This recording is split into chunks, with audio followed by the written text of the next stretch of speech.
La Yamalmania rapporte gros au Barça. En prolongeant son bail avec le FC Barcelone jusqu'en 2031, Lamine Yamal a aussi changé de numéro de maillot, passant du 19 au mythique 10, notamment porté par la légende argentine Lionel Messi.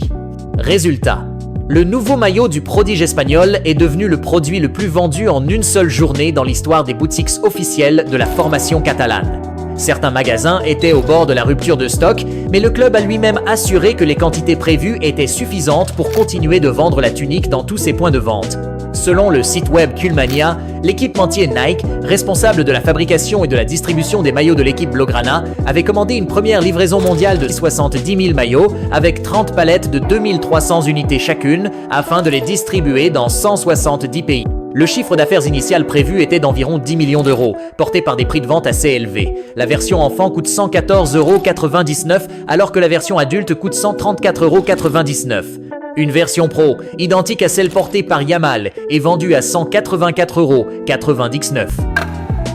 Il n'y a pas que sur le terrain que Lamine Yamal attire l'attention. En témoigne sa fête d'anniversaire polémique, qui aura fait couler beaucoup d'encre, mais aussi ses coupes de cheveux et ses teintures, un peu à l'image de son idole Neymar. Samedi, le prodige espagnol est arrivé à l'entraînement avec un nouveau look qui a suscité de nombreux commentaires. Yamal est passé de ses habituelles mèches blondes à une coloration blonde complète qui rappelle le style qu'il arborait lors de la finale de la Coupe du Roi contre le Real Madrid. Sur le point sportif, après la séance d'entraînement de ce dimanche, l'effectif barcelonais disposera d'un jour de repos avant de se déplacer à Kobe, au Japon pour démarrer sa tournée asiatique.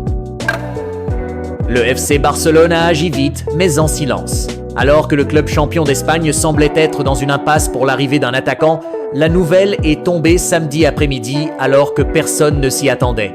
Marcus Rashford va signer au Barça dans le cadre d'un prêt avec une option d'achat de 35 millions d'euros.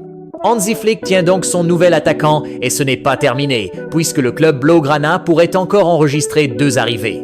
Lors d'une récente interview menée par Romario, l'ancienne légende brésilienne, Deco, l'actuel directeur sportif du FC Barcelone, a été invité à évoquer les jeunes talents brésiliens de moins de 20 ans qui retiennent son attention et celle du Barça.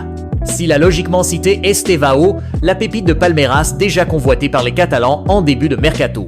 Mais Deco a révélé un autre nom plus discret mais tout aussi prometteur, celui de Riquelme Felipe, ailier de Fluminense âgé de seulement 18 ans.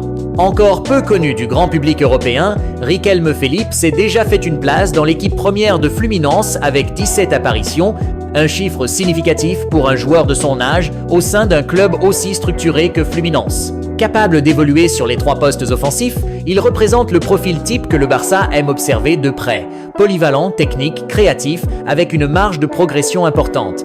D'ailleurs, selon Mundo Deportivo, le club catalan le suit activement depuis plus d'1 an via ses recruteurs basés en Amérique du Sud.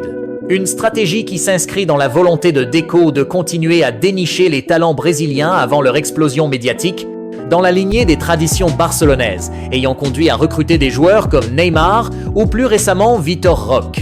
Riquelme Felipe pourrait bien être le prochain nom à surveiller de très près en Catalogne. Ce n'est pas tout puisque le nom de Denzel Dumfries revient encore et encore. Nous n'avons reçu aucune proposition formelle du Barça pour Denzel Dumfries. Il y a une clause libératoire, c'est vrai, mais elle expirera bientôt et nous passerons à autre chose, déclarait le DS milanais Piero Ausilio samedi. Pour les médias catalans, c'est une manière de mettre la pression sur le Barça pour que les Catalans agissent vite. Selon le journaliste catalan Joan Fons, ça commence même à s'enflammer en coulisses et l'interiste a de fortes chances de rejoindre la Catalogne.